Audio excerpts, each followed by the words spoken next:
Good evening. And if you're just tuning in, you're listening live to 105.3 out of Mississippi and 107.7 out of the beautiful city of New Orleans, Louisiana on FM. And this is UFO Paranormal Radio Network, otherwise known as UFO Paranormal Radio Network. We like to call it UPRN. I'm your host. My name is Lorilei Potvin. This is the Angel Rock.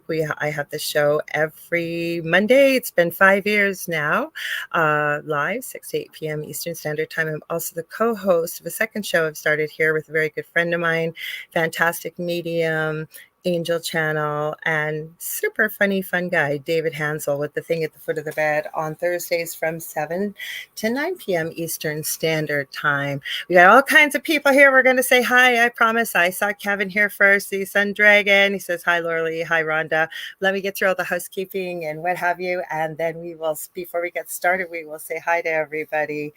So if you guys like what you see, please like, share, and subscribe. Tell all your friends about it. This network's been around for 25 plus years, and we stream multiple shows 7 days a week live. When we're not streaming live, the archive server dips into these past 25 plus years and plays shows randomly from past and present hosts. And it really is something for everybody. I believe we're up to 40 hosts on the network now. So, and we're always adding new hosts, and we cover a whole gamut. It's not all just UFO. That's why we have the name United Public Radio Network and UFO Paranormal Radio Network, because it runs a whole spectrum, if you will. It really is something for everyone. If you guys want to start, join the comments, and we're going to say hi, like I said, to the people in the comments. 80% of our global audience, yes, this network does broadcast to every country in the world, but because 80% is audio only, you have to be watching to comment. So where you're going to head over to is UFO Paranormal and United Public Radio Network on Facebook and YouTube. We're streaming to my YouTube channel, The Angel Rock with Lorilei Potvin. We're streaming on my Instagram account to The Angel Rock. Now, again, I want to remind you, if you're new on Instagram, especially and you're listening, they don't integrate the comments with everybody else over here. So I'll try and pop back and forth to say hello, but I promise we're not ignoring you.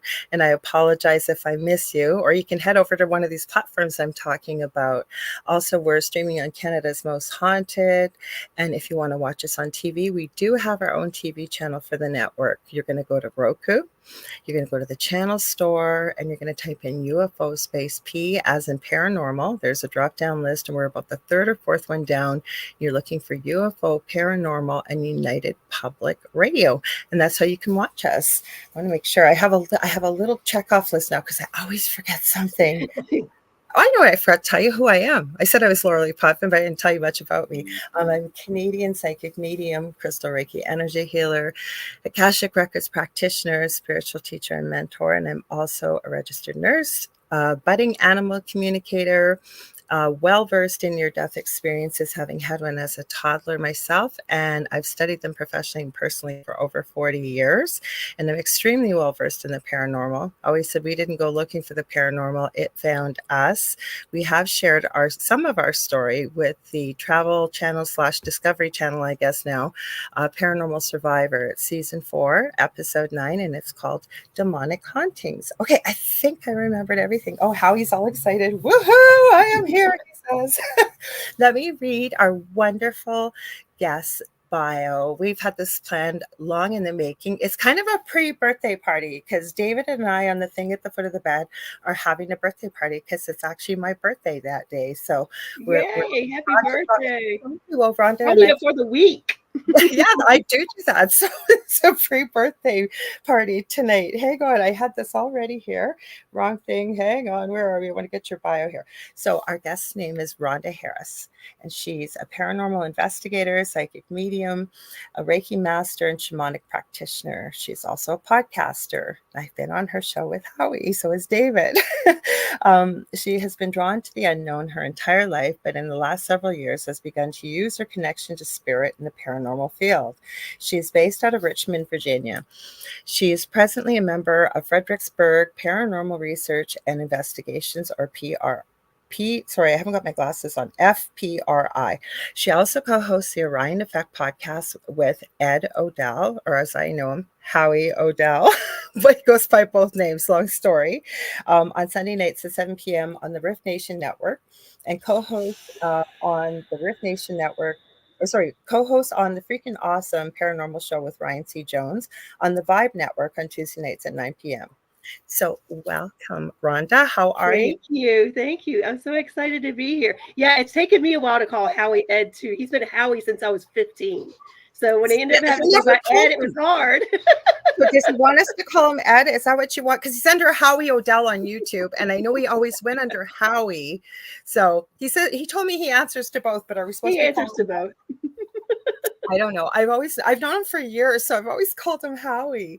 Just let me say hi to everybody. We've got a few people popping in now. So we've got Z Sun Dragon. He says hi, Lorilei. Hi, Rhonda. Connie Martin's here. She says hello. Michelle Wilfung saying hi. She's saying hi to Kevin. We call him Kevin. He's a fellow Canadian. He goes by Z Sun Dragon, but we know him well. He's here every week practically. So I just call him Kevin, hit by his muggle name. I got Kathy Hanley Little, and let's see who else. Let's see, am I missing any? The Phoenix is here and says hi, ladies. You got to highlight Howie's name in capital letters. Woohoo! I'm here. He says hello, hello, hello, all. Okay, what does he say here? He goes, nay, call me Howie. Something my early friends call me, or earlier friends, I think he says, call me Howie. Yeah, y'all call me Howie, LOL. And then we do have FPRI. Yep, that would be John Sullivan from my team, my paranormal team. Thank you. Hello, everyone. He says hello, and we'll just every now and then I'll highlight unless we're talking. I'll just wave to you. You'll know I'm seeing you. So I always start at the beginning because wow, I knew you were a psychic medium. Yes. And we talked a bit about Reiki, but I didn't know we have pretty similar backgrounds. I don't do shamanic practitioner types of things. Julie Jean Bassett, do you know Julie? I do not. Okay, well, she may come on here. She's usually here. She is a shamanic practitioner and an animal communicator. I've taken my animal communicator course with her. She's incredible. But before we jump into some of your work, I always like to start at the beginning. So how did you know you were drawn to the paranormal and the gifts that you have and things like that? So the paranormal is something I've been interested in since I was a child. I mean, I even as a small child, and I think it was my mother, and I blame that for her Appalachian roots. Oh, she always had that's a little research. Most of my family is from there. So I mean, she always had somebody to call if you were sick that had something to do to fix it. So so she was always into like gothic mysteries and horror movies and spooky, scary things. And so, you know, I can remember being a young child watching, you know, Dark Shadows with her at 11 o'clock at night. You know, like that show. Yeah. So it never frightened me. Like it intrigued me, even as a young child. And I can, you know, I've always been the one. All my friends always joked that, like, yeah, Rhonda would be the one to go spend the night in a haunted house and wouldn't care. Did you have paranormal activity around you too? I did not. I just think because I just was never afraid of it. Now, as far as the spiritual journey, that came much later, and then things within my childhood made sense. Yes. After that, so I was not scared of horror movies, not scared of anything, but deathly afraid of the dark. So was I. Death of the dark. Now I know why. You know what I mean? But like to the point where not only did my bedroom light have to be on, the hall light had to be on, my door had to be open, my parents' door had to be open. Like and I'm still, everybody laughs, I'm still that way. Like I like to be near a door in case I need to get out. Or, you know, my friend of mine and I were, you know, at an Airbnb that we both picked up on was haunted when we were staying there. Like there was a spirit there, and she's like going and shutting and locking her door because she doesn't want them in. Like, I'm not letting them in. And I'm like, my door's staying open so I can get out. So it's just funny. They can go through a door. Yeah. So it's like, I want to get out. So that's smart. My spiritual journey started, you know, with life trauma. You know, it really didn't start till my 30s when I had a lot of bad things just happen all at once. I had the death of my parents, a divorce and separation started, all of it happened at once, and you just hit this like rock bottom kind of like, don't really know how to pick yourself back up. Mm-hmm. So it started with, I think it was 2016. I went to see a medium with a friend of mine. That started the whole process. So she had gone, her father and my father passed away within a month of each other. She ended up several months later going to see this medium, called me out of the blue and was like asking me weird questions. And I'm like, what is going on? Well, it turned out she was listening to the recording. And so then that's why she had questions for me. Okay. So she ended up booking an appointment for both of us to go for, a group reading, if you will. Mm-hmm. And so we went to this appointment, and, my name wasn't on the appointment thing. The lady did not know who was coming with her. And she just told me things that blew my mind. Like, seeing a psychic medium had always been on my bucket list of things I wanted to do. Okay.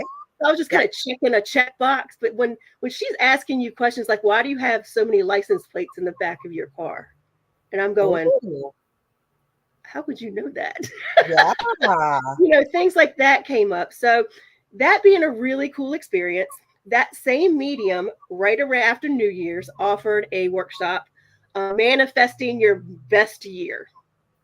So I was like, well, can't get any worse than it's been. So I went to this class, and it was meditation and vision boards and things like that, and I had the best time, and there were the coolest people there, and I just loved it. Well, she, lo and behold, books another class. Hey, Carrie Lynn. Hey, Mike Brooks. Hi, Lynn. We got Mike Brooks here too. Hi, Mike. He's a member of FPRI. Thank you for joining. He goes, hey, guys. Okay. So I ended up doing another class, maybe 6-8 weeks later, and it was discovering your gifts within. Me not thinking at all what that might have been. I decided to go because I had such a good time at the last class, and here I'm trying to get out and do more things in life. So I go to this class, and it is literally like a mediumship psychic workshop where you are, playing with oracle cards and reading people and meeting your guides and all of this. And literally at one point I'm going, what am I doing? Yeah. What am I doing? How did I get here? Oh my gosh.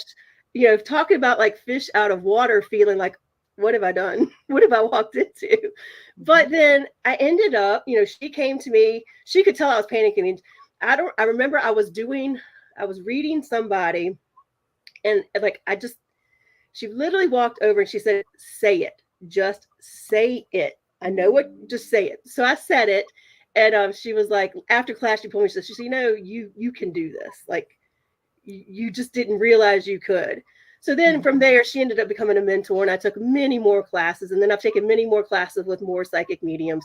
But that's just how it all unfolded. And I think a lot of us, I think you either have those of us that were a young child and knew immediately, and their parents embraced it and you just ran with it, or you had some sort of life trauma or event that kind of made you come out and go, it just flipped for you. I think spirit gets tired of you waiting for you to do it, so they force your hand. That tower card comes out.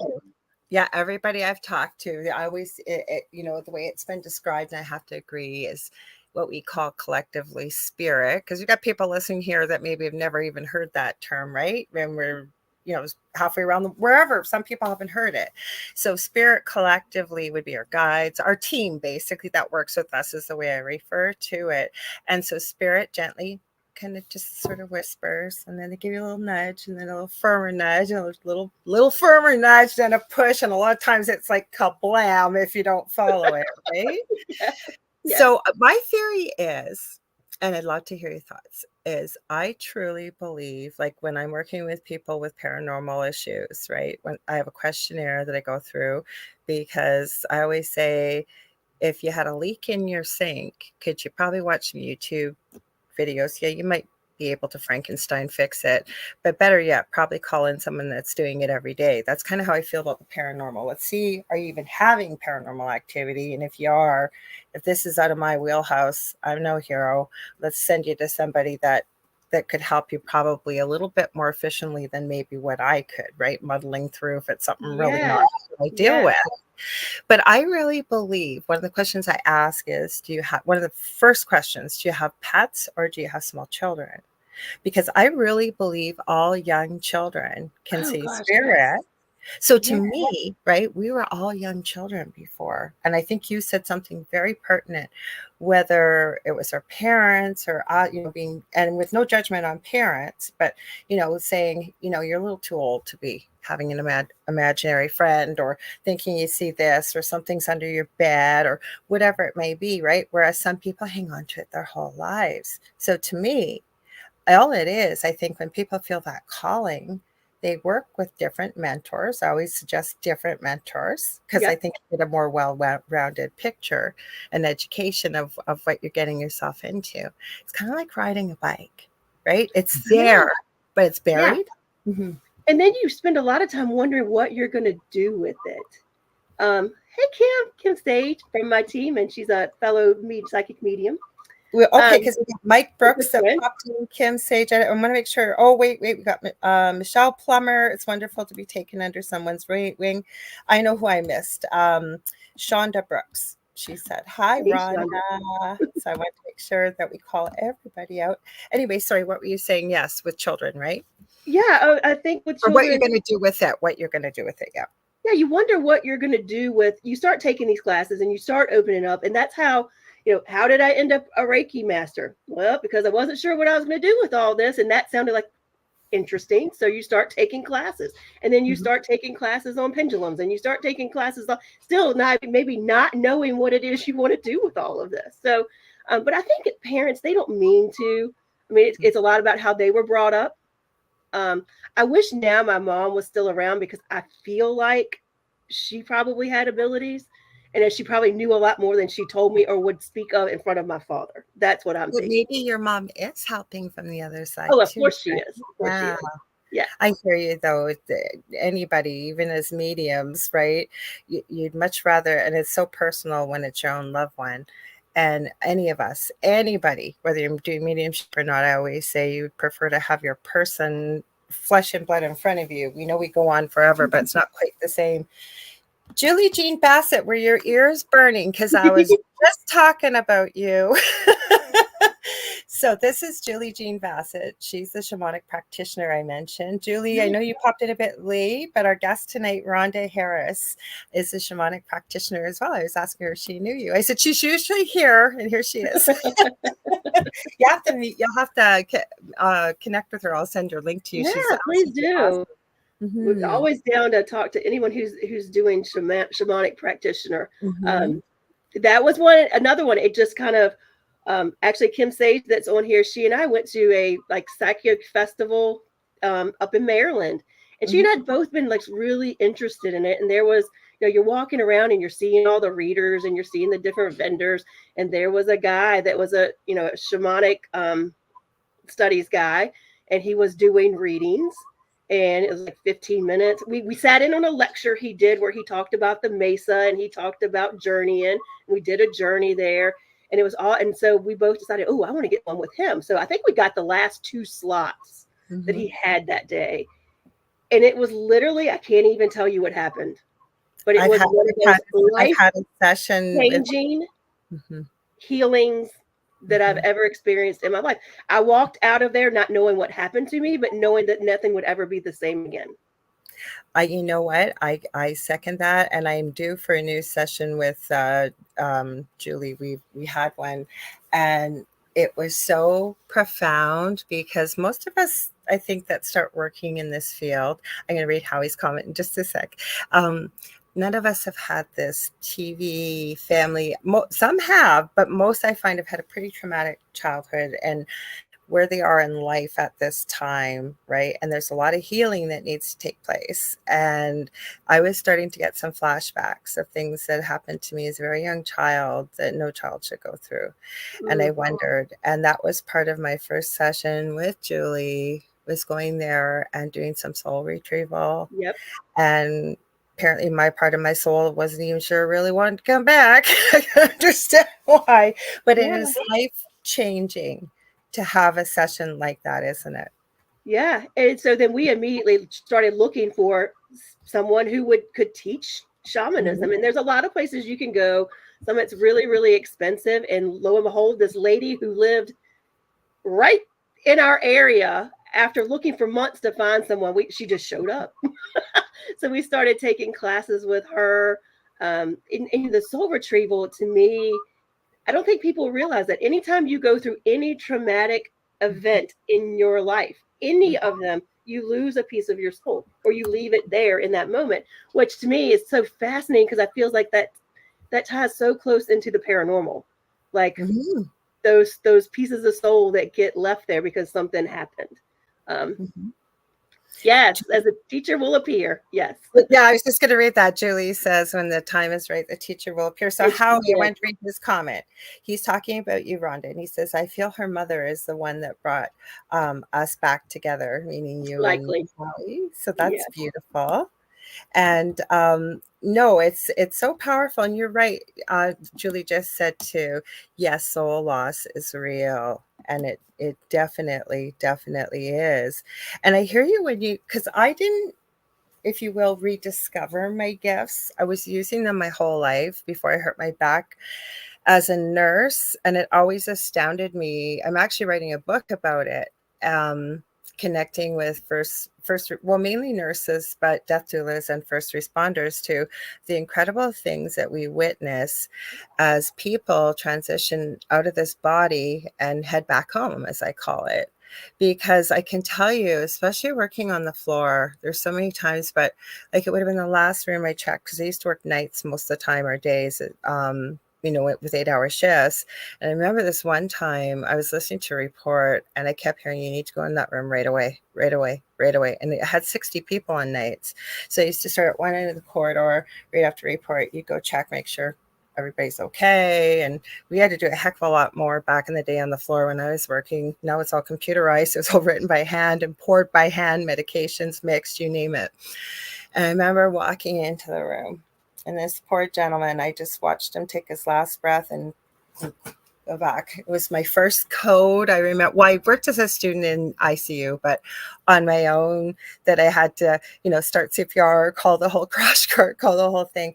Unfortunately, he didn't make it. But there were so many situations like that working as a nurse, that it was like, what are the chances of me just happening to walk in here and seeing this happen? And the big thing for me, my mother makes fun of people that what you and I do, and doesn't believe in any of this. This comes from my dad's side of the family, his mom. And, I remember calling my roommate, because it was my paranormal experience that got me. Just before the paranormal experience, I started looking into angel cards. I didn't want to deal with anything dark or negative or anything like that. That's why I was doing angel cards. And I still remember my partner now from 15, 16 years ago saying to me, Laura, before you work in this field, in order to know the light, you have to know the dark, right? So, like I say, that's kind of what got me into it. But I remember calling my roommate that I lived with. I'd known her since I was about 15. And I lived with her right before my first marriage. Like, we lived for 3-4 years. And I thought, how am I going to tell her this? Like, we don't discuss this kind of stuff.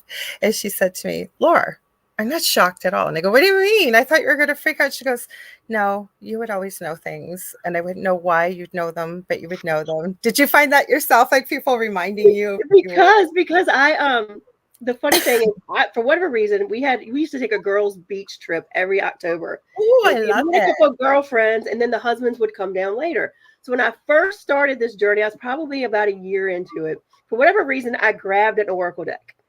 And so one of my friends knew what I was doing, and my closest friend from high school did not. She did not. I had not told her. So I pull him out, and I was like, so I got something to tell you. And I tell her, and I do a card reading for her, and she's like, how did you know that? And I said, so what do you think of all this? She said, oh, you were always spitting some weird stuff out of your mouth as a teenager. You always just knew stuff you weren't supposed to know. You were always just like, would suddenly go, well, this is going to happen. And then it would happen. She said, I'm not, you were always weird like that. And I was like, Well, thanks. I think. I think, yeah, you're always weird like that. Like, thank you. Like I had that happen. Both of my partners that I've had long term don't really get into what I do, but they're respectful of it. And my current partner, Dell, that I've been with for a long time, he went through the paranormal experience with me. He's still a huge skeptic, but he knows it exists. So we were going, it's called the Christmas tree burning party at his friends that live out in the country. And one of his best friends, and we don't get a real tree. I would have one, but he hates the needles. So anyways, most people save their trees from Christmas. And then when the snow's gone, they have a huge bonfire and everybody puts their trees on the bonfire. Oh. So I'm about to leave and I hear from Spirit, grab an oracle deck. And they wanted me to grab, I think it was one of my mediumship decks. And you know how you argue with Spirit in your head, right? I'm not bringing a freaking deck to a party. It's like, grab the deck. You'll need it. And fine. I know better than to argue, right? So this is all going on in my head. So sure enough, we go there. I meet this girl who I've never met before. That's one of their neighbors.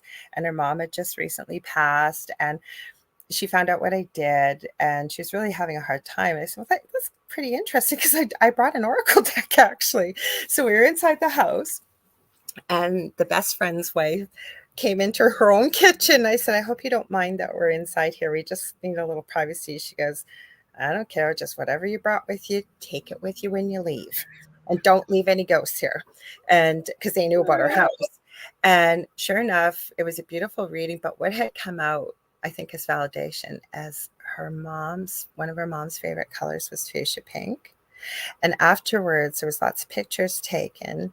And you can see one picture in front of her, right over where her heart chakra would be. There's this most beautiful anomaly in the photo that's bright fuchsia pink.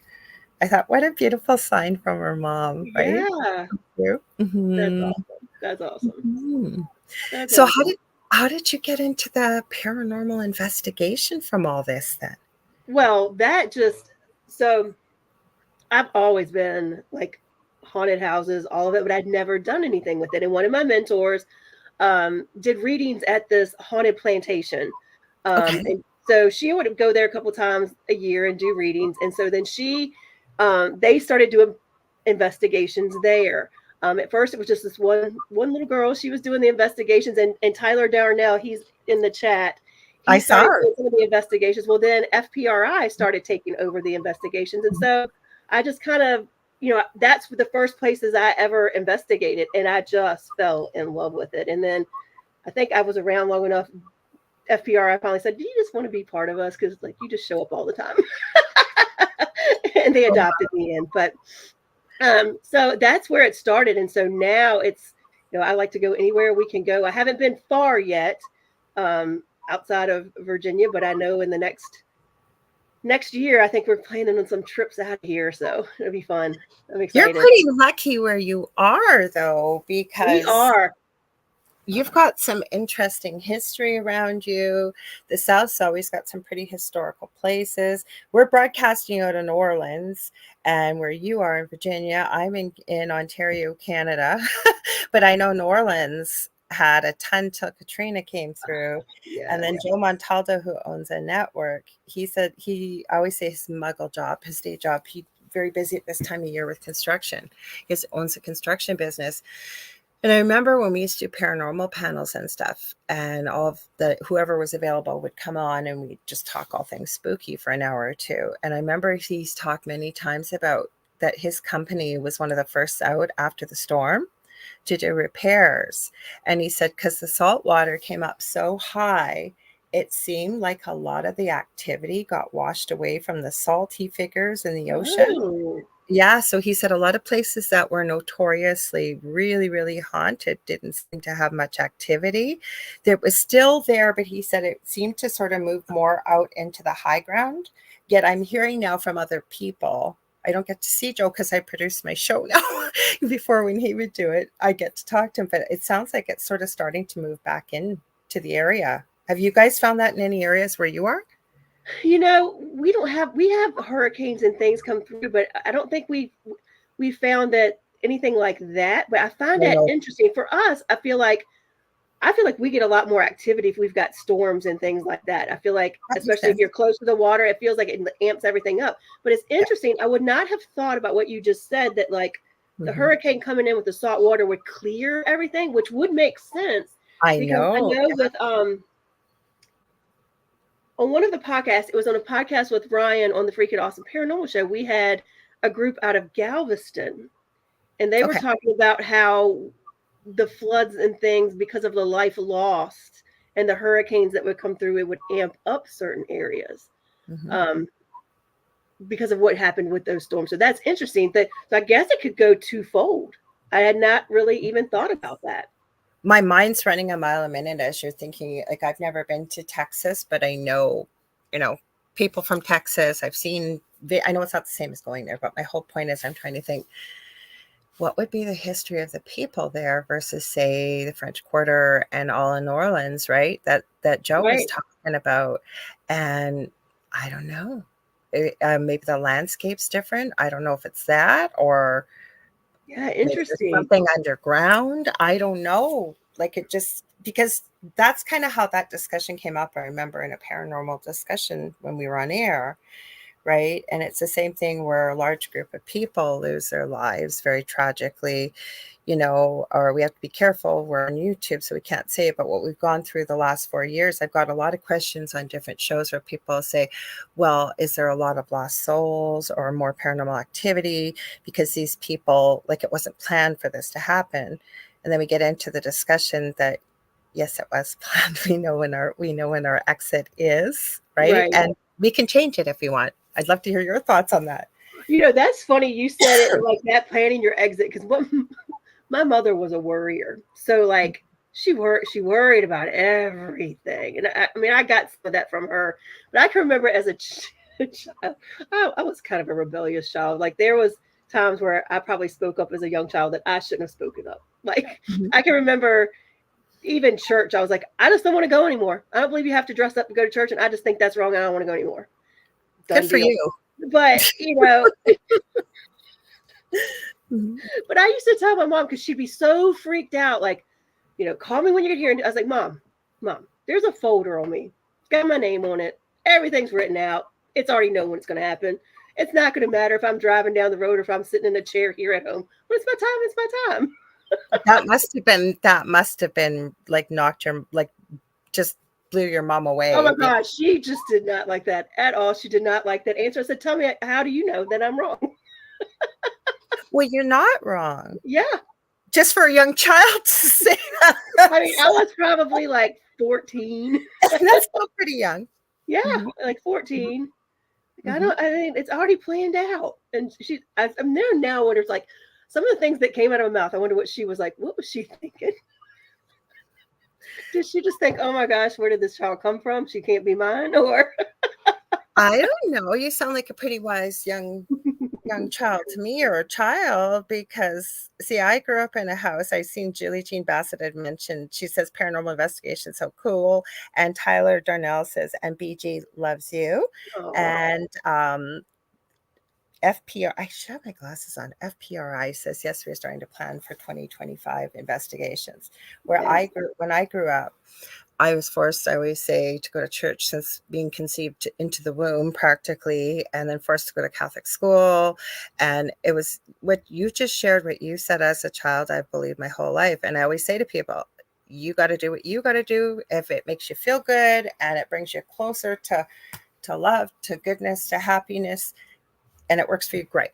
It's just, to me, my theory's always been, I was always taught that God is everywhere and God is our Father. So to me, I've never had to get dressed up real special and have to go to a special building to go visit with my Father. Exactly. So for me, that's what it was. But for you to be able to say that as a young child, a lot of wisdom, and you had a pretty great mom. It sounds like that. My mother would never. The thing is, it's my dad who I don't believe. Like, he was the very much like you have no friend.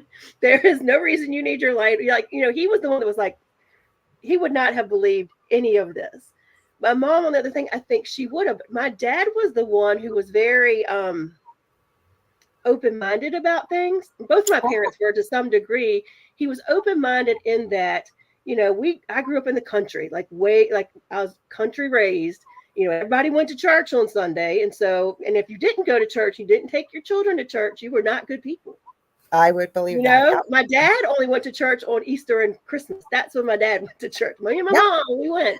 And I was young, and I wrote a letter to that letter. It wrote it in a letter, said, I don't want to go to, my dad was like, take her to church, till she doesn't want to go. And I wrote a letter and said, I don't believe this. I don't believe that. And my dad at that moment said, she does not have to go anymore. She does not have to go anymore. Parents, because I think you were pretty wise too, that, the people that raised you and loved you and put you on this planet were willing to listen to you, because you sound like you had a lot of wisdom as a youngster, we'll say. I wish our culture would kind of go back to, Howie and I were chatting about this not too long ago. We're here in the U.S. We're at an election year, and there's a lot going on, and I don't want to get in politics or religion, but back then, my dad was very much like, I don't remember what denomination he was raised. My mom was raised different, but it wasn't conflicting. They were just, one was Southern Baptist and one was like Methodist or something of that nature. Yeah.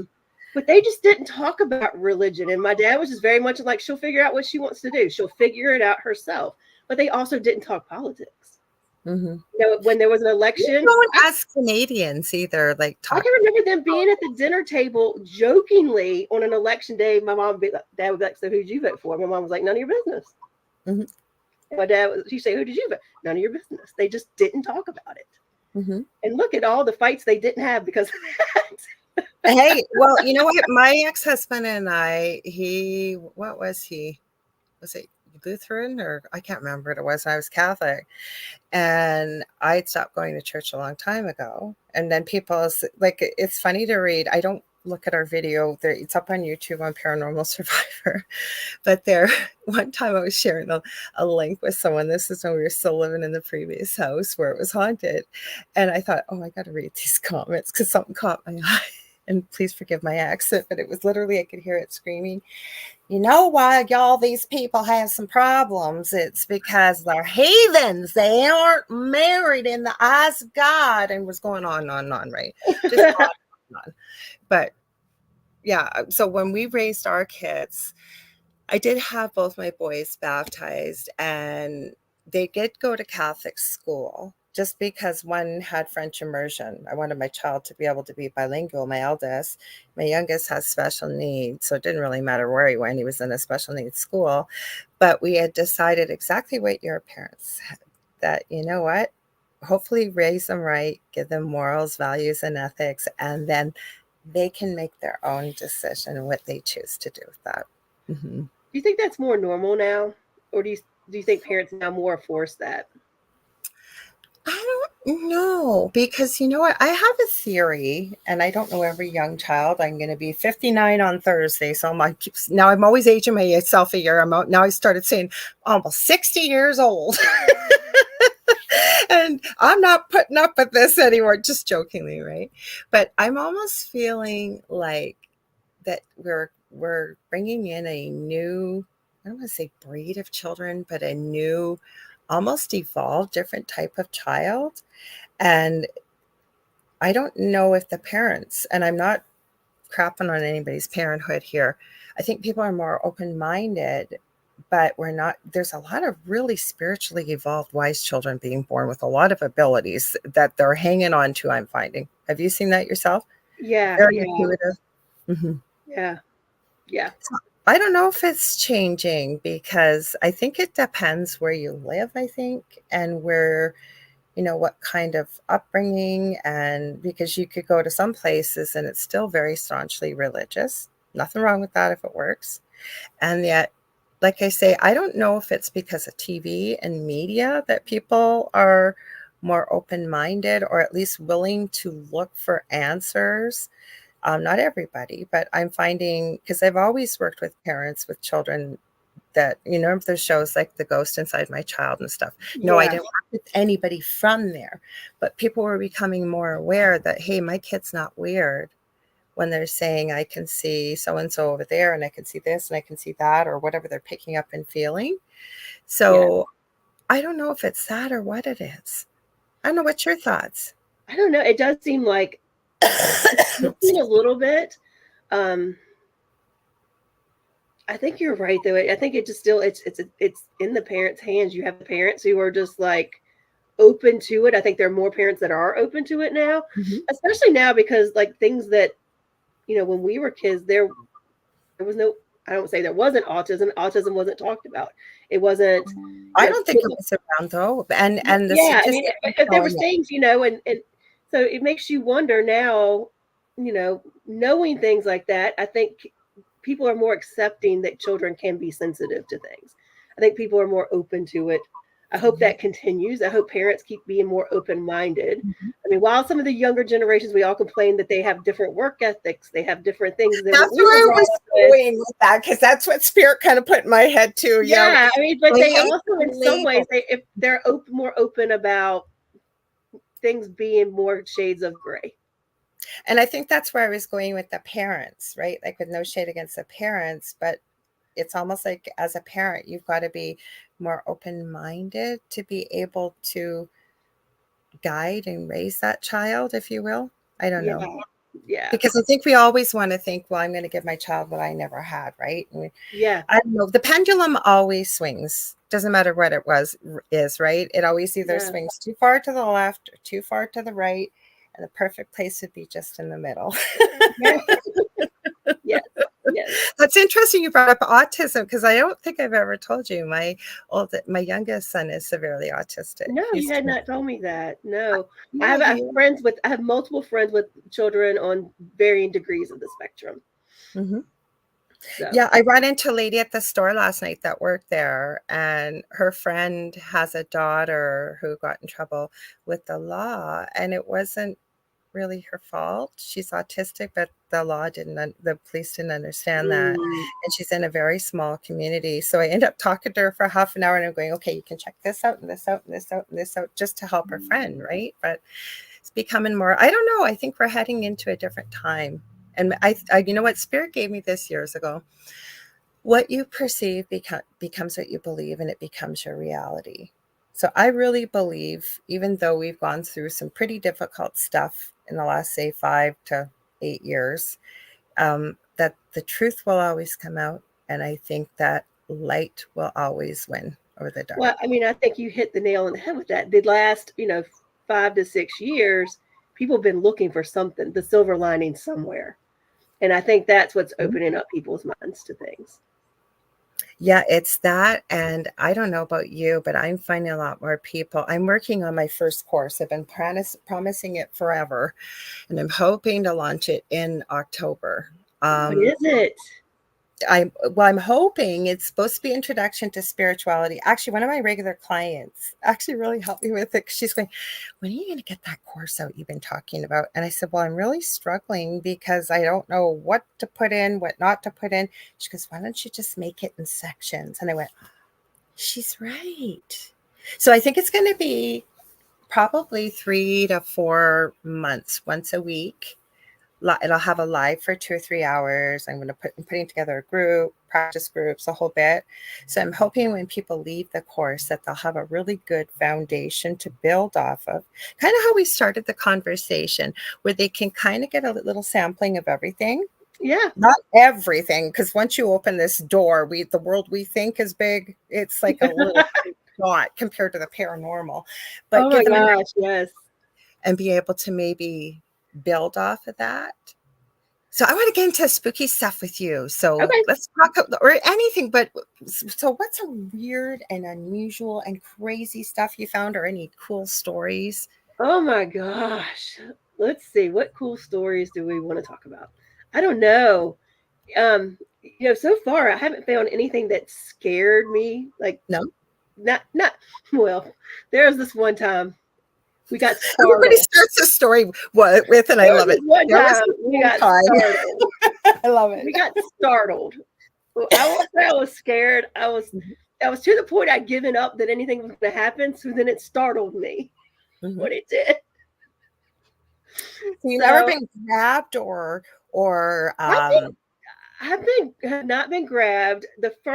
When I first started investigating at Belgrove Plantation, I can remember being in the summer kitchen and getting touched, like on the leg and the back of the leg. I've had where you feel like somebody's breathing in your ear. Oh, I hate that. So the one time that that I was startled, we were at Sweet Spring Sanatorium in West Virginia, and there's the nurses' wing.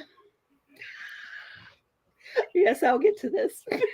Okay, I'm going to read the comment because people listening won't know what we're talking about. So Kimberly Sage says, Rhonda left a woman on a cane behind. Is that what she said, Mimi? Okay, Yeah. well, you can tell. She would be said woman on a cane, and she's my best friend. I wasn't going too far about her. Okay. Oh, I get it. She left a woman with. Yeah, I gotcha. So we're now known as the FPRI Sweet Springs Track Team. I hear that. Yeah.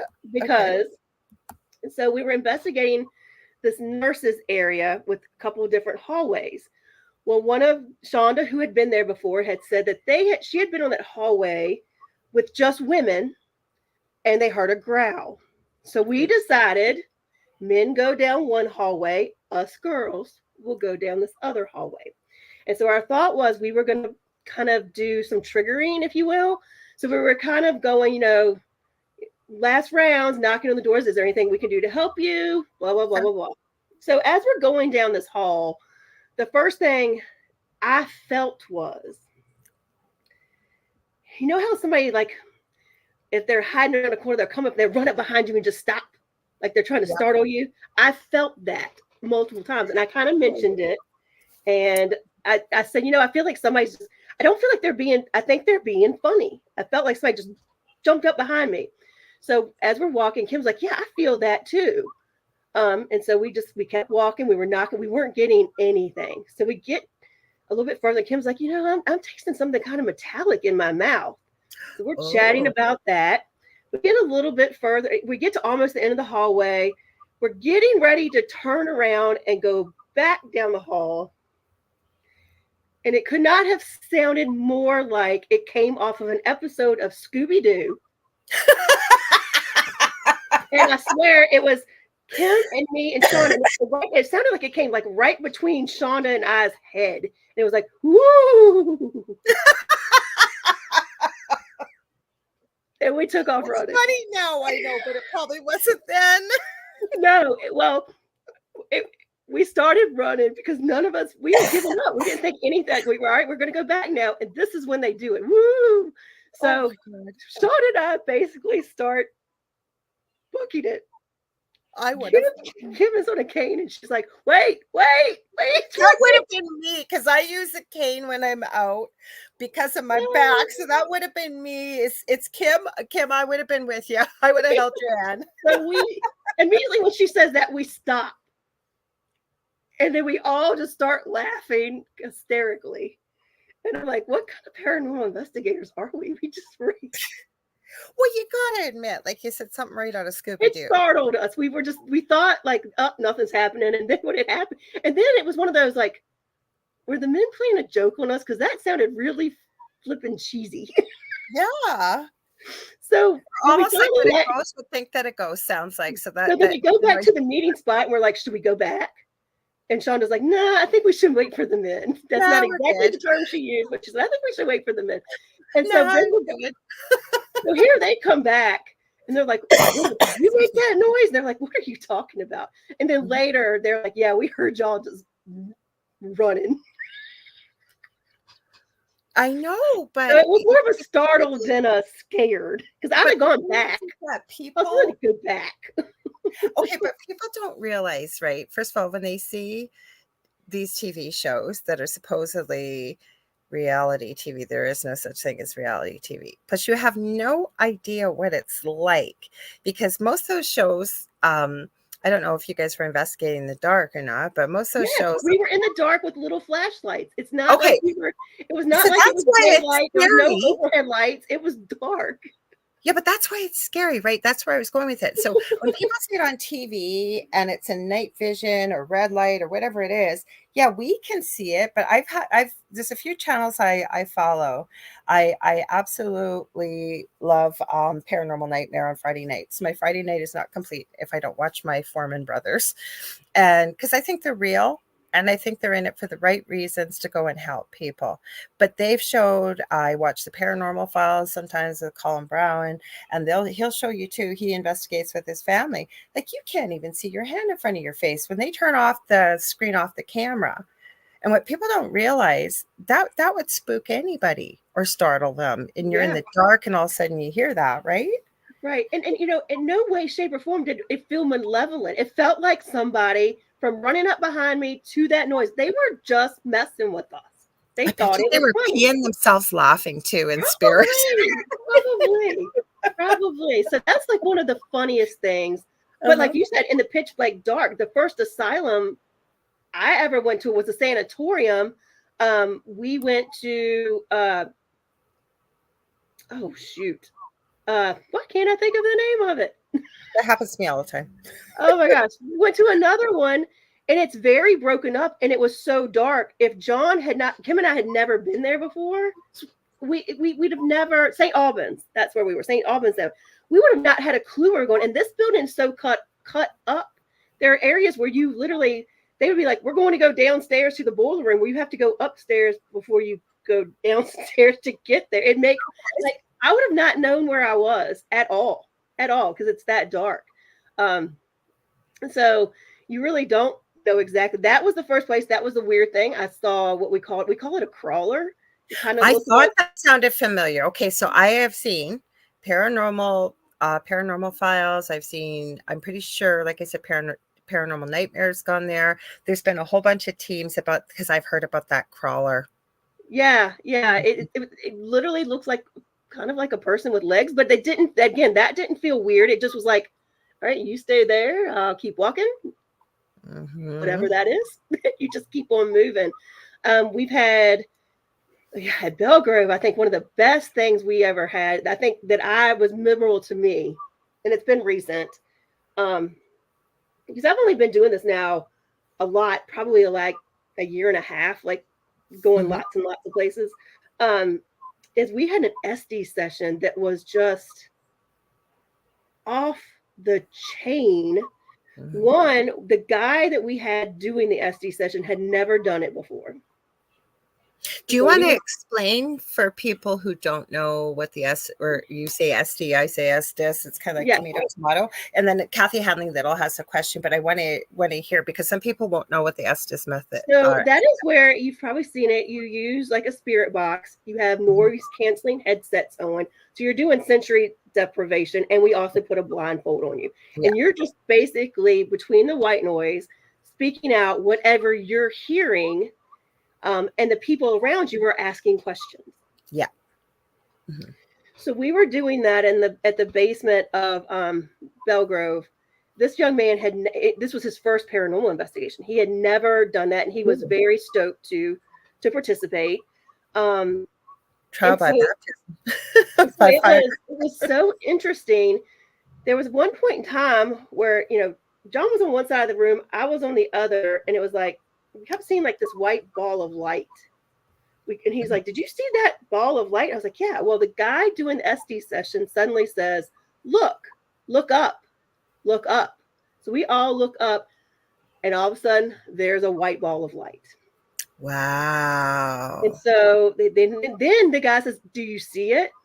Can you see it? And then we were doing things like, knocking, and John would say, can you hear that? And he was like, the guy said, yeah. And the guy said, listen, pay attention. I'm going to do it. And then we heard an audible knock. Wow. See, that went on for a while. It was just like on and on. And usually with an SD session, you get a few things that make sense.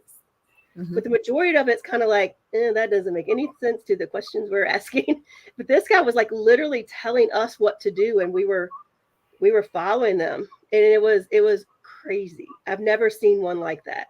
Well, Jonathan Keyworth, he has JK47 paranormal. Okay.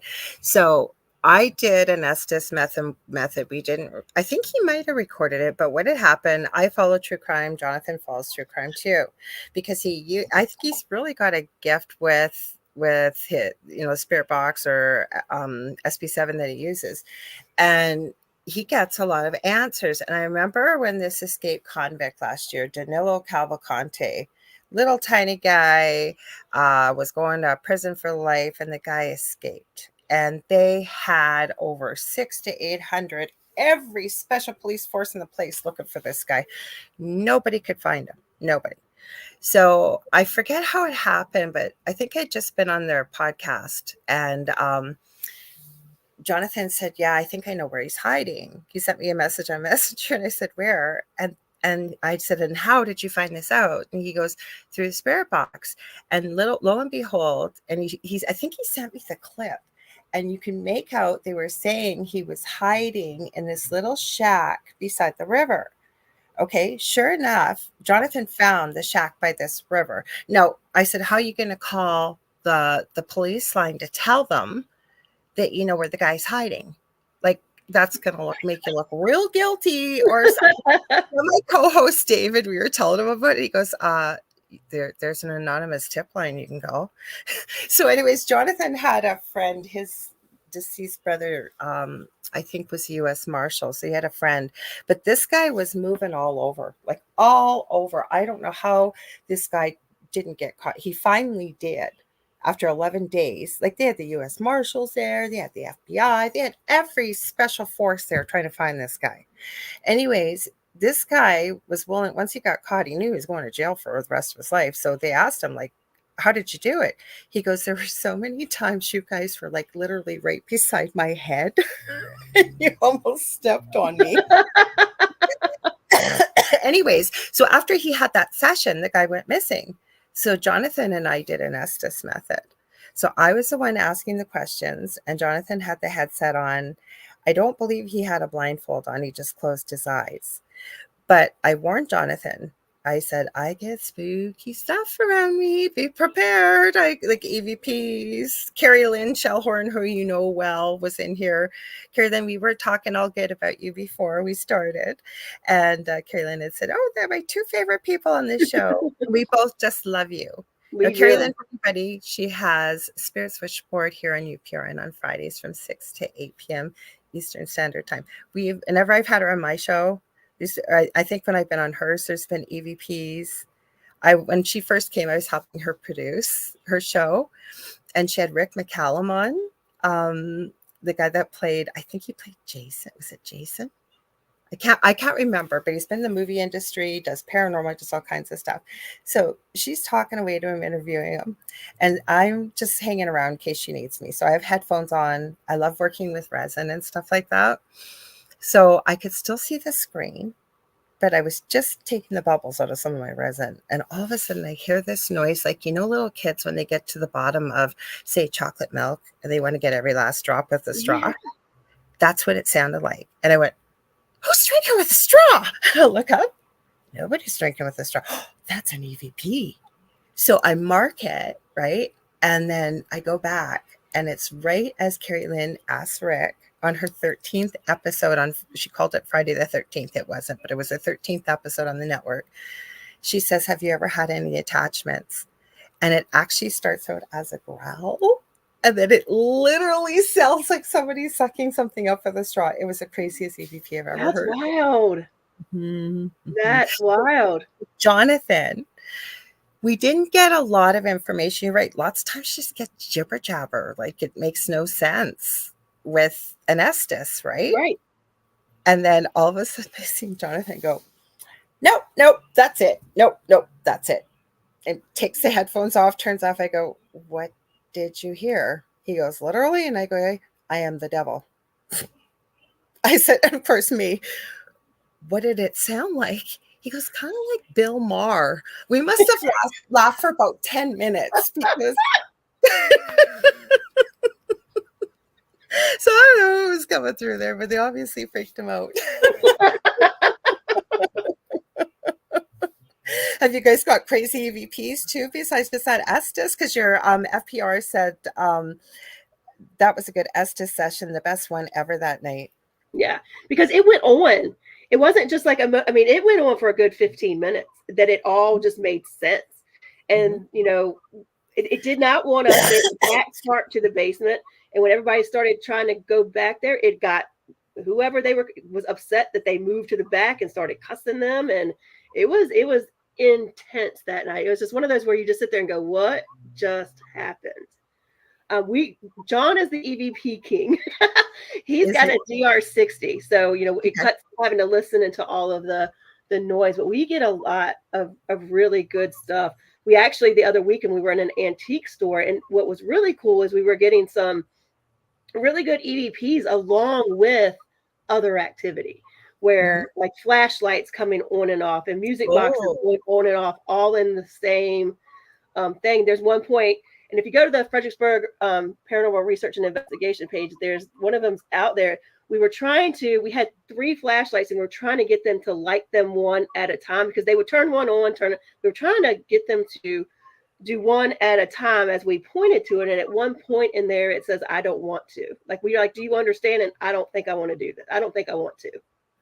You know, it was some really clear things. So EVPs are fun. I think it's one of my favorite, especially when you get something else along with it, that was one of the first times we had multiple things going on at the same time. The EVPs were coming in that were just clear. There were a point where we were both just like, what is happening in this room right now? I have the craziest, for people that don't know what EVPs are, electronic voice phenomena. I am telling you, I was always cautioned never to do EVPs or trying to interact with what was in my house. Like, my partner's been thrown 15 feet across the kitchen. I've got pictures of bites, scratches, burns. Like, it was a crazy haunting. Okay. But Jason Bland, do you know Jason from Paranormal Soup? No. I know how he does. That's how I met him. So he still does. He has call-in ITC night. For those of you listening, you want to check it out. He's got a great show Sunday nights on YouTube and Facebook. Starts, I believe, at 11 p.m. Eastern till 2 a.m. It's fantastic guests. A really great show, great community. Anyways, I used to call in all the time when he'd have ITC night. Sometimes this is when I was trying to figure things out, right? And I called in from the most haunted part of my house, and it was the Halloween show in 2017. And I do share that with people when I'm sharing our story. If you heard the EVPs coming through here, it will blow your mind. Like, it is, I have to try and put headphones on to discern it. Yeah. It is as clear as day. It calls Jason by his name by the end of the show. This thing sounds like something, a cross between that would be coming from the snake, or speaking Slytherin. And it's voices, I'm searching for something, and it's just so creepy. And then something happens very close into the beginning of the recording. Nobody knows what happened. It's some language we've never heard. I don't know if it was reverse that got, I don't know what it was, because the whole device was not in reverse.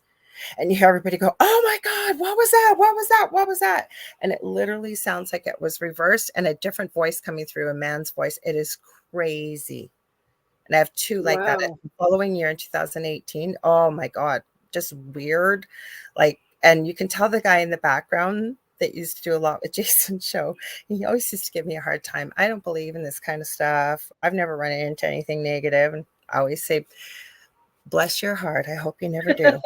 And he's in the recording in the background, and you can tell he's getting freaked out because he can't get it to shut down. And then Jason, the host, votes, and one man named Bill, that was his name, let in something through the gates of hell. Because just joking, right? Because Bill couldn't shut it down. It was pretty funny. We do have a question from Kathy Little. Thanks for being patient, Kathy. She says, being in Virginia, have you investigated any of the Civil War battlefields like Cold Harbor?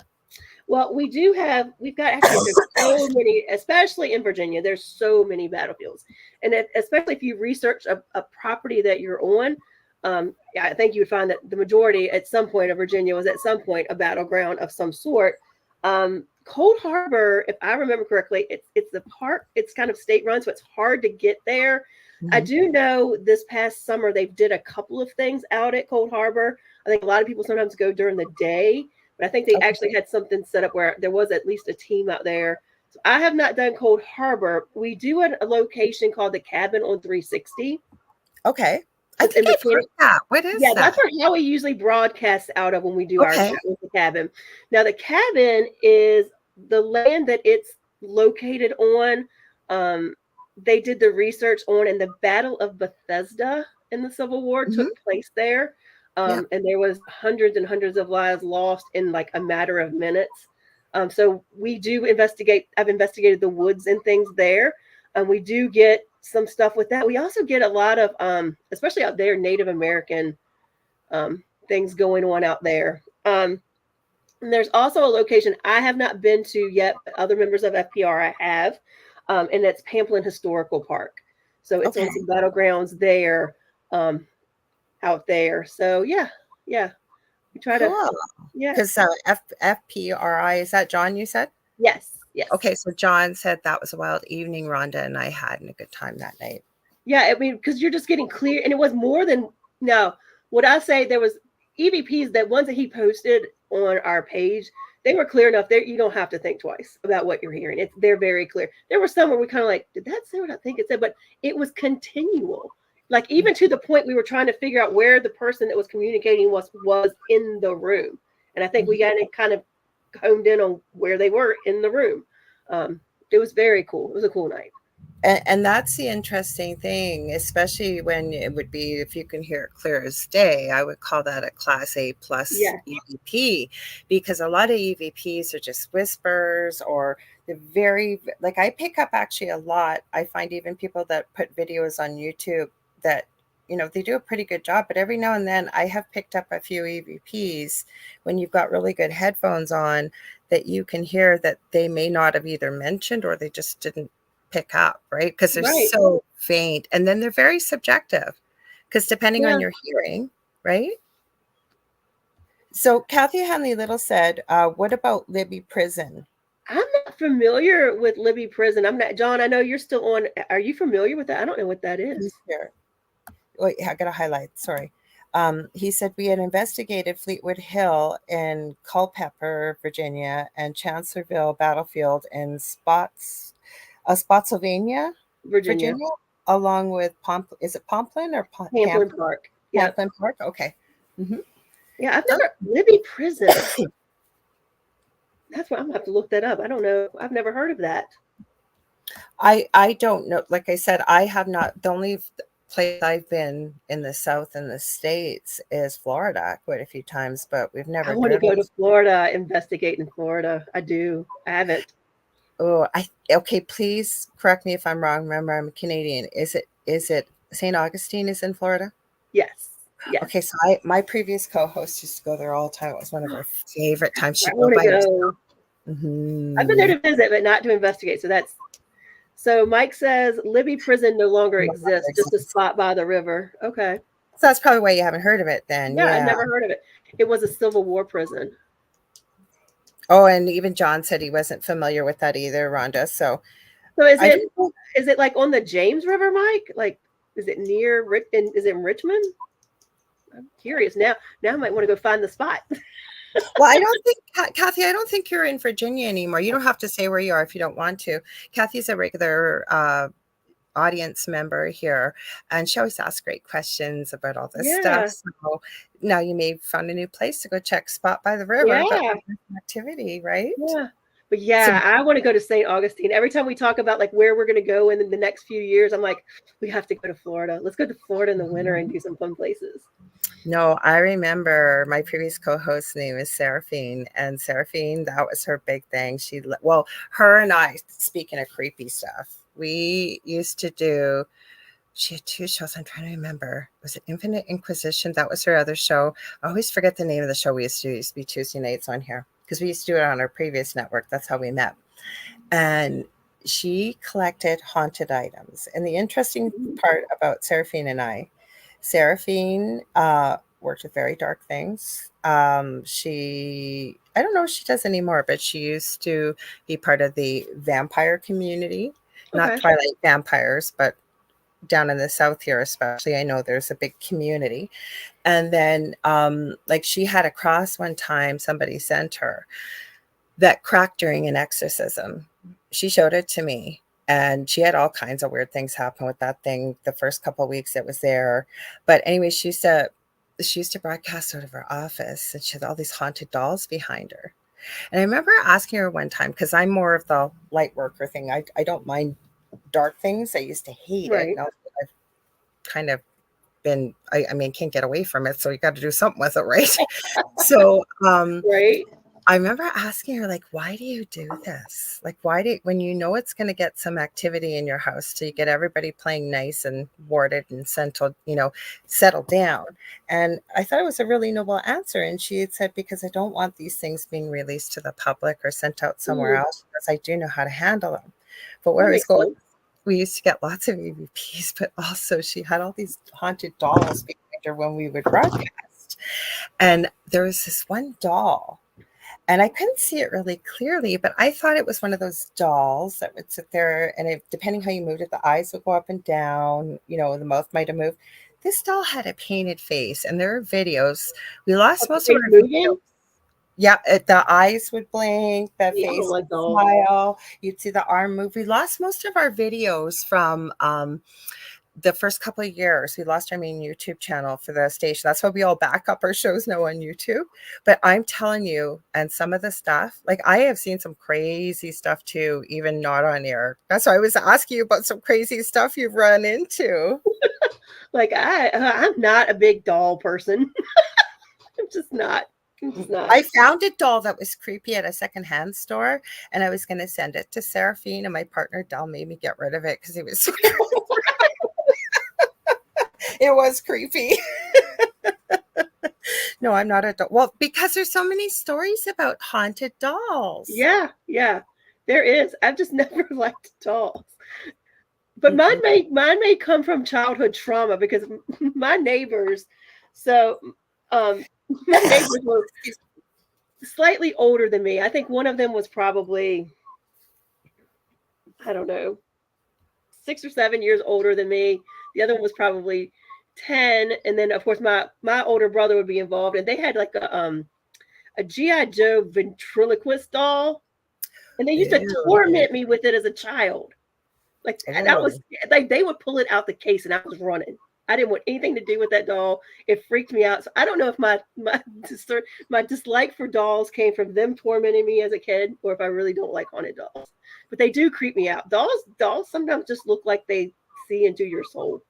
I don't know if they do or not. But I know, but I have seen, like, don't get me wrong, and we review a lot of clips and stuff on the Thursday night show with David and I, and David is a skeptic.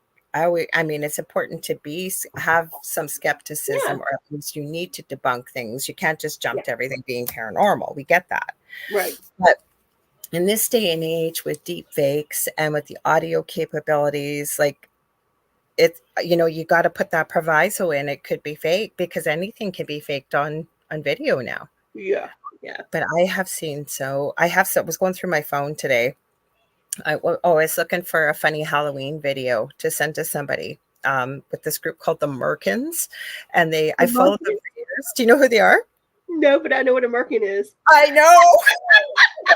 These guys have a YouTube channel, and they're musicians, but they all wear different horror theme masks, and they make the most hilarious videos off of like certain rock or pop or whatever songs, that they change it to horror, like a horror. It's hilarious. Oh my gosh, I'll have to find them. Yeah, they're called them. They're pretty busy on Instagram too. You can't be, and it's spelled just like it sounds, the Merkins. Anyways, where was I going with? And I was going through old videos, and I collect clips for our Thursday night show. I could not believe how many haunted doll videos I had on here. It was like, oh. There's something to it. If it's a painted face and you see it moving, that's really creepy. That's I was shocked, because I remember after one show, and it was on this network, Because I used to do the Angel Rock actually Monday through Friday on my previous network. Don't ask me how I did. I had no idea that I just said yes because I heard Spirit say yes. And now I look back, go, I could do a show every Monday through Friday. I loved it. But anyways, I remember saying to her after the show one night, "Can did you see that doll? It would be if I was behind, would have been on her left." And she goes, "Sort of." And I said, "I swear to God, that doll was smiling and it blinked at us." And we went back through the video because we did once upon a time ago have a backup on our main channel. And there was, it looks like it's smiling and blinking. Mm-hmm. Yep. I've seen some crazy stuff, including somebody, I don't want to say they were, I have said it, but I don't want to say it because I can't verify it, but they either had a horribly deep attachment to something very evil or they were possessed, because this person was not the sweetest person on the planet. This person I knew, and couldn't say the name of Jesus, couldn't say God, couldn't say anything, and would go into like these trances in front of me, and then all of a sudden would get very sharp looking. The face would change. I remember this woman wouldn't have hurt a fly. And just with a look, her kid was on the floor screaming. And I swear to God, I've seen the craziest stuff. Dog hurting her animals just with a look. And then levitating. I'm getting goosebumps as I'm telling you. Levitating on the freaking camera. Mm-hmm. Really? I swear on my children's heads. I am getting goosebumps, and it's not cold in here as I'm telling you. Wow. I have seen some crazy, crazy, crazy stuff. And I'll take a lie detector test because I'm telling you, I never wanted to deal with the dark, but I'm telling you, oh. I mean, So you can't have the light without the dark, right? that's what I never forgot that Dell said that to me years ago, because before the paranormal and all this stuff, I was still married to my first husband. And I sometimes, if I'm doing a talk or whatever, sometimes I'll bring this story up. What do tattoos and angel cards have to do with each other? Absolutely nothing. But I was going to get my first tattoo, and I brought my boys with me. They were little, and the lady, it was husband and wife team. They're friends now, and she was actually a dental assistant, but she did a lot of spiritual stuff, Reiki, things like that. And she said, "Oh my, you have two really special children." And I said, "Well, thank you." I said, "But I think all children are special." She goes, "No, there's something very special about them." She said, "Do you mind if I try something with them?" I said, "Well, as long as you're not going to hurt them." And she goes, "Oh, of course." So she grabs these, I don't know what it was. Now I know they're called mochi balls, right? They're like a type of crystal. And Okay. she's like clanking them all around them. And then she stops and looks at me and she says, "What do you do?" I said, "Well, what do you mean? What do I do?" And she said, "Yeah, I'm picking up something about you." And I said, "Well, I'm a nurse. I hurt my back, and, you know, that's pretty well it." And she says, "Is there anything you're really drawn to?" I said, "Well, I've always kind of loved angels and unicorns and fairies." And she goes, "Hang on a sec." And she runs in the back, comes out with this box, and she goes, "Here." I said, "What is it?" She goes, "You'll know." And I said, "Well, when would you like it back?" She goes, "You'll know." And it was angel cards. Really? Swear to God, I'm not lying. I swear to A God. lot of things like that happen, though. Like, I will say that I've not had anything like levitation or so far. I mean, like, again, I've only been doing the paranormal now for probably like a year. I've been doing going on investigations probably for like 5 years, but like really intensely in the last year and a half, 2 years. But like, they're just things that happen in general that I'm just like, you just can't make this stuff up. You just can't make this stuff up. You can't. I couldn't made it up in a million years. But Yeah. you know what? Like Dave and I, my co-host on Thursdays, and I have talked about this before. You've met, I forgot, Yeah. Dave. It's been on your show with you and Howie and I. So David and I have talked about this on air and off air, but he's asked me off air before, do you think you'd be doing what you're doing now had you not been through the experience that you'd been through in your previous home? And no, I would not. I wanted to go and be a doctor. I had no inclinations in any way to be doing this kind of stuff, right? Don't get me wrong, angel cards, yes, I was drawn to that. So and it was kind of like what made me start looking into, like you expressed about the spiritual. It was kind of all of it later in life, opening up that box. Because isn't it interesting when we're going through a really rough time, most of us, right? We start to really question, why am I here? Yes. Path. Mm-hmm. Yes. And that's that, especially for me, because I was, when I lost both my parents, I had spent a lot of time taking care of both of them because they Oh, both kind of fell ill at the same time. Then a marriage falls apart, right? So you literally are sitting there going, your whole I was world's never like it was never, and it sounds like, but like, what am I supposed to do now? Like, why am I even here now? Like, it was never like that deep, but it's kind of like, well, so now what? Now what your am I whole supposed world's falling apart as to do? you Right. knew it. And you're so used to taking care of somebody else or doing other things. It's that like, now what do I do? What's my purpose now? Because now I served that one. What am I supposed to do? Mm-hmm. So I'm finding I'm meeting a lot of people with the people I'm working with, or mentoring or teaching, that I think over the last, we'll say 5 years, people are really starting to question things like, again, why am I here? What's my purpose? Like, there's got to be more to this than just going yeah, to an 8-hour a day job or 7.5 hour a day job and coming home and eating dinner, watching your favorite TV, go back to work and do it all over again, right? yeah, I think people are starting to realize that. Mm-hmm. yeah, yeah. I'm I finding agree. that. At Mm-hmm. least I hope they are. Well, I don't think you know what? I think people that are meant to wake up will sort of wake up to, right? Because we've all still met with no judgment, still met people that believe there's nothing beyond this life. There's, Oh yeah, you know what? I never set a foot outside their backyard, and that's what their life is. So my thing is, if you're happy, I guess, and you're content, you're not hurting anybody. yes. That's if that's what you're meant to do, that's what you're meant to do, I guess. I mean, that's kind of been my motto. That's the one thing I kind of, you and through all the trials and tribulations you go through in life, and even your spiritual journey, and even with the paranormal, I've just kind of, because not everybody in the paranormal works the same way. No, You no. know, um, my motto is kind of like, you do you, boo. I like that. You do That's you, boo. sweet. Whatever floats your boat, as long as you're not bothering me, have at it. I know, like I mean, we all can judge. We all can, whether we say Yeah, we can or we not. But I try to we remind do. We myself do. We that don't mean to, but we do. we do, whether you say you don't or you don't, and you wouldn't be human if you didn't admit it. But I try to Exactly. remind myself, you don't know their story. Yep. You don't know what they've been through. And, you know, there's nothing. I've been saying this a lot tonight, things I always say, but I do too. Like, behavior doesn't happen out of the blue. So if someone's crappy to you, right? I try to remember that it doesn't make it hurt any less, but Yeah. it says more about them and what they're going through than it does about yourself. Yeah, Mhm. it's their stuff, not your stuff, and that's what you just have to remember when somebody comes at you with negativity. Mhm. I think it's about perspective too, right? We've all met people that everything's awful. My life sucks. I got nothing to be grateful for. Everybody hates me. Every time I touch something, it goes wrong. Or there's people who choose to see glass half full. I think that helps a lot.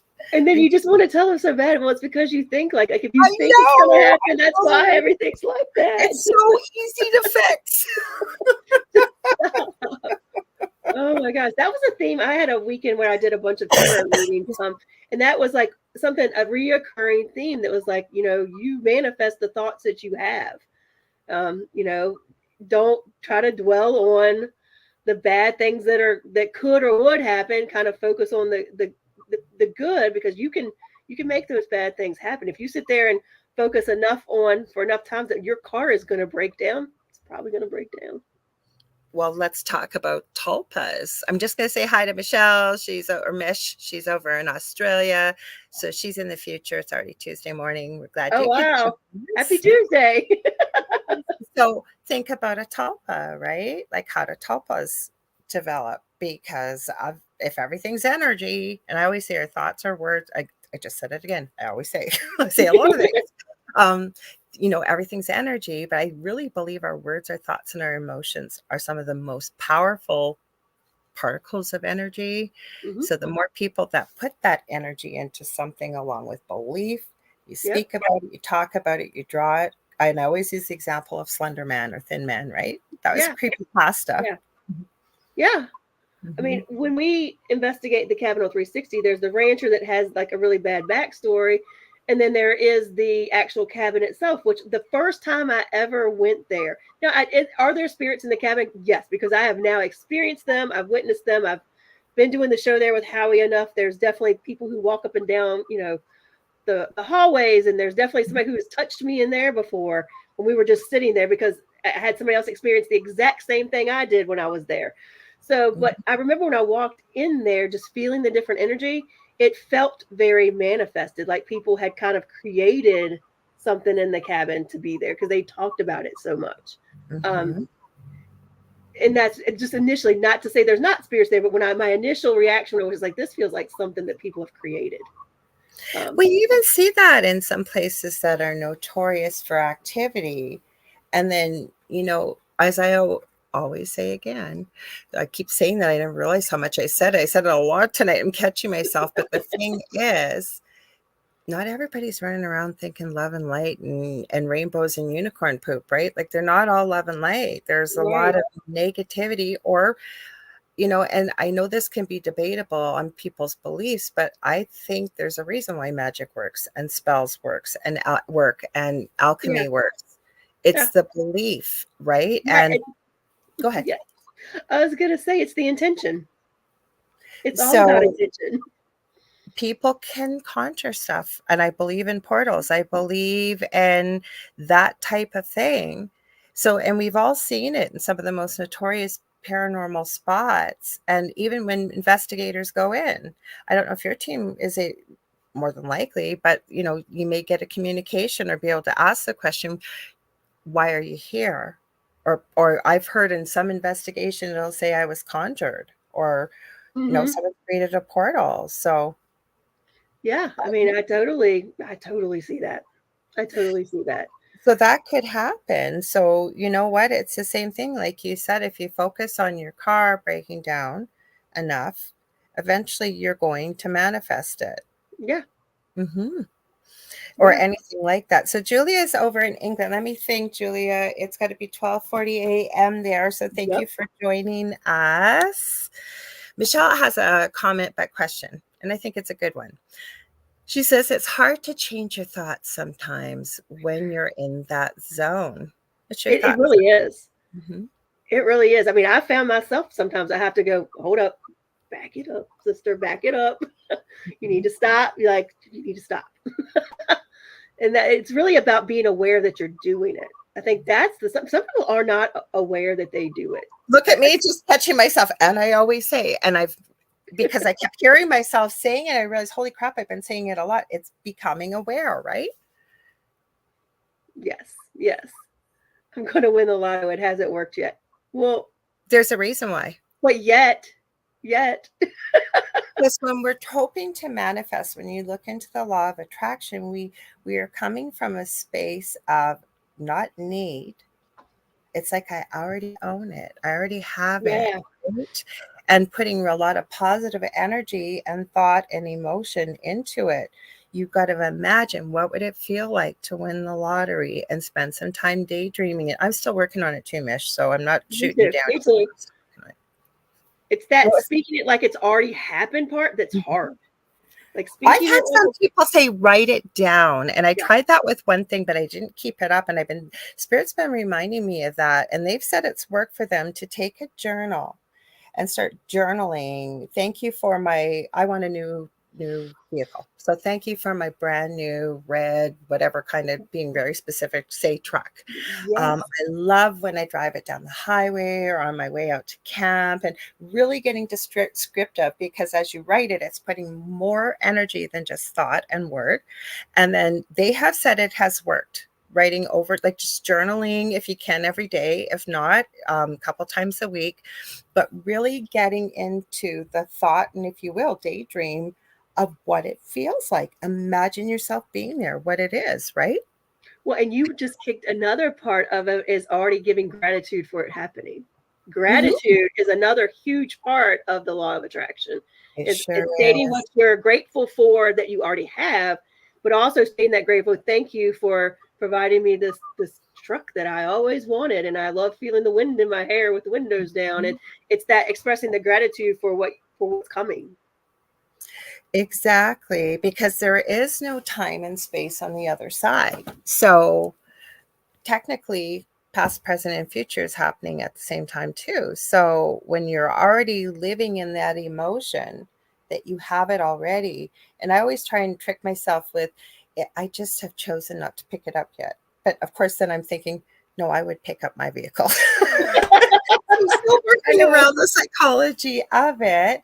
But Julia says, yes, it is. It's too hot to sleep over in England. She said, but glad to be awake, as love the show as always. Well, we love having you here, everybody here. So Jean Bassett says the word yet plus the intention puts in a sense of the good point. Good mm-hmm. point. Mm-hmm. Good point. So I would love to, and I'm working on it too, Mish. So please, and Michelle, I'm really shouting Mish. I call her born name is Michelle, but she goes by Mish. Shouting her out because her birthday, I believe, is the day before mine in Australia. So I said she gets to celebrate with me on my birthday on Thursday. Then, are you Leo or are you Leo? Leo. Mm-hmm. And I am. What date is your birthday? The 15th. Okay, my dad's was the 13th. Oh, wow. Yeah. Wow. So that would be tomorrow. So happy birthday in heaven, your dad. Yeah. And actually, that's why when you gave me the calendar, and I looked at dates, that's why I picked this date, because it would be right before his birthday. I love it. Well, you're the 14th. That's what I thought. So for you already, Miss, she's going, it's tomorrow. But see.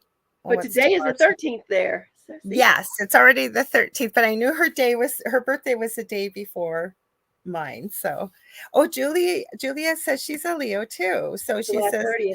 Okay, cool. Is that Carrie Lynn's birthday was the 31st, right? Was it the 31st of July? I think it was. I believe so. And her brother's the 12th. So happy birthday to your brother. Happy birthday. All these Leos in the house. I'll tell you, all of us. So I hope, you know what, it's kind of cool to talk about all these things though, right? When you put it on, I always say you can't separate it. No. You really can't. Nope. It's all paranormal. Whether it's spiritual. Oh, go ahead. Sorry. No, it really all is, because now I'm sitting here thinking, okay, so if you're into astrology, the opposing sign, which opposing not in a bad way, but the sign that somebody's supposed to be that's opposed across the way from it, when you look at the zodiac, is Aquarius to Leo, which I'm Aquarius. What day is your birthday? January 25th. Oh my gosh, that's so close to my really close friend. She lives in Atlanta. She's one of my closest friends. Hers is actually January 15th. Okay. That's funny. It's like all these Leos, and I'm like, wait, I'm Aquarius, which is in the opposing side of Leo, which means like we're like the closest as you can be because of the way it's kind of like we're the most not compatible, but like we're the most alike. It's almost like a yin yang, though, right? Yeah. Like they can go together because you're absolutely right. And Carrie Lynn's a Leo too, so now you know why you get along. Well, she's not hard to get along with. How can you not love Carrie Lynn? I feel like I've known her all my life. Like I literally. I know. Okay, we're talking about Carrie Lynn Shellhorn on UPRN here. Spirit Switchboard. I always forget to do this. We're almost done, but but if you're just tuning in, you're listening to UFO Paranormal Radio Network or United Public Radio Network, or we call it UPRN. And this is the Angel Rock. But we are talking about another one of our hosts, who is a very good friend of both of ours, Carrie Lynn Shellhorn, on Fridays with Spirit Switchboard. From the minute, because I help people that are new to the network, I'm kind of the backup if they need help learning how to produce. So from the first second, I will never forget this. Carrie Lynn said, hi. And I went, oh my God, I love her. We're going to be friends. And I've never had that feeling before, just by like you felt like you knew her your whole life. Yeah. And her laugh is so contagious when she gets the giggles. I just love it. I love it. Yes, I know. She's such a sweetie. Oh. She's got a good show coming up this Friday night. She's got a Sasquatch guy on, I believe. It's supposed to be really good. Ooh, I haven't had time. I feel awful to connect with her. We usually send her little notes. We've been trying to do a movie night. Maybe we have to send you an RSVP and all of us get online. We used to do that on our old network. Fun. We used to get, because everybody lived all over the US and I was in Canada, and there was a whole group of us that were kind of got to know each other, sort of paranormal stuff. So because we couldn't get together, We used to do it either, I think it was on Skype then, but we used to do it on Skype. Everybody grabbed maybe a glass of their favorite wine, and whether you want to listen to music or watch a movie together or whatever. And at least you're not in the same room, but it's kind of like being in the same room. That's Right? cool. That's cool. I would love to. I would love So to. we're trying to do that. She's so busy, though. I'm so busy. I'm sure you're really busy. Everybody's busy, right? Yeah, and I mean, I hate to say it, but we're hitting spooky season, so we're all going to be like nonstop till November. I have been working on spooky stuff since February because I do resin and polymer clay and pretty well anything like that, right? And I was just looking at stuff. I have a whole bunch of stuff, but I feel like I got nothing ready. So I'm actually, when we finish our show tonight, I'd forgotten I have a mold for, are you ready for this one? If anybody's into UFOs, it's like a little trinket jar. And it looks like the beam of light coming down as a jar, and the top is a flying saucer. And then it comes with all these little pieces, like little aliens. There's a cow, and all this stuff looks like it's being sucked up in it. So that's what I'm going to be working on tonight. That's cool. That's cool. Yeah. Why not? Well, we're doing that paranormal conference I was saying at the beginning of, before we went on air. So if those of you that are in the area or want to fly in for Lake Superior, Paranormal Conference, October 4th to 6th this year. Carrie Lynn's a main featured speaker. I think I'm in one of the other rooms, and we have merch tables and stuff. And Michelle said, I wish so too. Well, you said before, you said you got to meet us. I'm coming to Canada. I've already told Carrie Lynn in 2025, I'm coming to Canada. I love it. You need to. We'd love to have you. So yes. Mish says, oh, Lorilei, that's cool. Please show pictures. You know what it is? I'm too much of a perfectionist because to me, well, you get people, no, and I don't mean like that I'm ANAL retentive about it. It's just people are going to spend money on something. They're not expecting it to look like it came out of a factory. But I've met people, because the worst thing, bane of existence, I have animals, is animal hair and resin. It's liquid plastic, right? Same. Do you do resin? I don't do resin, but I've got pets and it's everywhere. Okay. I don't care what I do. There's pet hair. Okay, same here. So, but I have met people that do this stuff that'll say, oh, don't mind the hair in it. That's a present from my cat or my dog. I can't do that to people. Like, who wants a big freaking dog hair in the middle? I'm not saying that all my pieces have hair in it or like there's a bubble or something. I want people, if they're going to buy something, that they're not. And other people say, well, just show us it's homemade. No, I can't do that. Oh, Mish goes, I just want to see your mold. Well, it's not much to look at. And the company that did it went out of business. She used to do all her molds on 3D printers. They were beautiful. But I'll try and show it. I'll try and take a picture and show it. Yeah, take a picture. I'd like to see. That sounds cool, though. Mm-hmm. Yeah. We are almost out of time, We just got time for you to tell people all about how to tune in for your shows and how to... I got to have you back on. You know what I was thinking next time? We'll have Carrie Lynn on, too. The three of us? Yes. Yes, let's do it. That'd be fun. I would love it. I would love it. Mm-hmm. All right. So there's a lot going on for FPRI, which, of course, is my paranormal team. So we have what we call a paranormal lockdown this Saturday night that goes till 5 a.m. at Belgrove Plantation in Port Conway. We are the host team for Belgrove Plantation, so we're there quite a bit. September the 7th, I am teaching an introduction to tarot class in Mechanicsville. Oh, I love that. I have 2 spots open, so if you're in the Virginia area, come join us. Let's see. September 21st, FPRI is going to Appomattox, Virginia, and we're going to be investigating the Clover Hill Village. September 28th, FPRI, we are teaming up with Ghost Town Operations. Ooh. On September 28th, which is the world's largest ghost hunt day. We're going to be in Gettysburg, Pennsylvania, and we're doing public investigations at the Jenny Wade House and the Haunted Orphanage. Wow. Yeah, we're really excited about that. In October, the 4th through the 6th, me and my friend Kim Sage, who you saw on earlier, who was in the chat, she's going to do a vendor booth, but we're going to be at Massachusetts Paracon. Oh, I wish I was there. I know. And then we're, October. So we're going to be at Belgrove probably every weekend doing ghost investigations. But then October 26th, me and Ryan Jones, who is my co-host on the Freakin Awesome Paranormal Show, we're going to be at Fleetwood Paracon, the Resurrection. It hasn't been announced yet, but we're going to be there, and we've been asked to be speakers at that event. Wow. So we're excited. So Sunday nights, you can find me on the Riff Nation Network with Ed/Howie Odell, 7 p.m. Eastern. We have all kinds of different guests from, we talk a little bit about everything, spiritual, paranormal. We've had some drag queen shows on. We've had, we just will explore any, and we have a good time. As Lorilei can attest, we have a fun time talking about all kinds of different things. My eldest son is part of the LGBTQ community, and he actually does drag part-time. His character's name is Chez La Vie. Ooh. And then on Tuesday nights at 9 p.m. Eastern, I'm on the Freakin Awesome Paranormal Show, which is on the Vibe Network. We with Ryan C. Jones. Then the first Sunday of every month at 9 p.m. on the Freakin Awesome playlist. You can only find us on YouTube. It is me, Ryan C. Jones, and Howie.